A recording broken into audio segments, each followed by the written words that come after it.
Et là, c'est ma maman qui nous a dit qu'on devait partir. Alors, fallait mettre... on prenait juste le nécessaire avec, dans une petite valise chacun. Et c'était tout, hein. Le 15 novembre, je crois, allez, Raoult, ils nous ont flanqués à la porte, avec perte et fracas. Ils ont discuté. Moi, je ne comprenais pas l'allemand, hein. Mais papa nous a raconté, après, ils ont demandé si nous avions des livrets de caisse d'épargne. Et papa nous a cités, nous étions 3 enfants, par conséquent, il a dit, voilà, mes livrets de caisse d'épargne.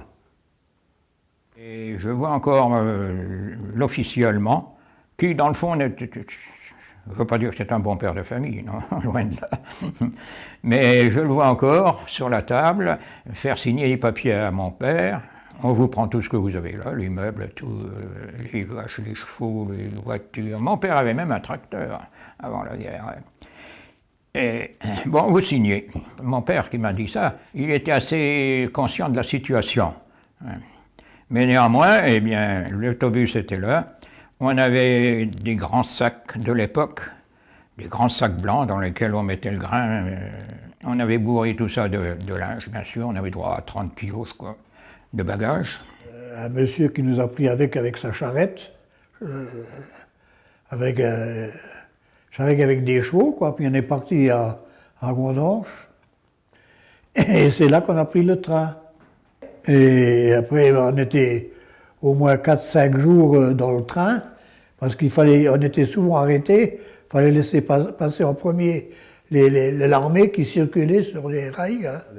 On arrêtait un petit peu dans tous les coins, en campagne, 4-5 minutes, 10 minutes ailleurs, 20 minutes ailleurs. Eh ben, on sortait pour aller faire ses besoins, hein.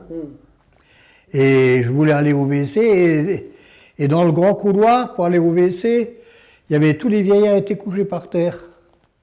Et j'arrivais pas à aller. Donc je suis retourné voir ma mère, et ma mère m'a dit, tu fais dans la culotte, puis on le jette par la fenêtre. C'était ça, c'était horrible ça. Quand on a quitté le centre de triage au Sablon, on ne savait pas si on allait vers l'Allemagne ou vers la France. Quand on est arrivé à Chalon-sur-Saône, on a dit zone libre, d'accord. Nous sommes en France.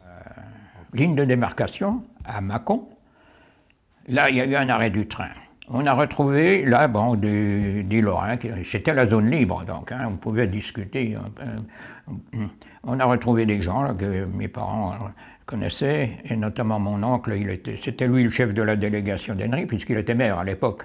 Il a été viré comme tout le monde. Et donc, il s'est présenté, il a représenté le groupe, et puis je me rappelle que les Lorrains qui étaient là, tout le monde a bu un coup de vin blanc sur le quai de la gare à Mâcon, puisqu'on était en Bourgogne. On est arrivé à Châtellerault, et puis là on nous a débarqués dans des camions pour nous emmener à l'endroit où on devait aller, à Monttoiron, quoi. Et là, le maire, il cherchait pour nous loger, tout le monde, hein, fallait loger. Puis au début, on était logés dans le château, mais dans des tours, dans les tours du château. Parce que la vieille dame, là, la châtelaine, elle ne voulait pas nous donner des belles pièces. Et en fin de compte, par la suite, on a quand même eu une grande chambre, quoi. Oui, on a été expédié sur Saint-Léonard après.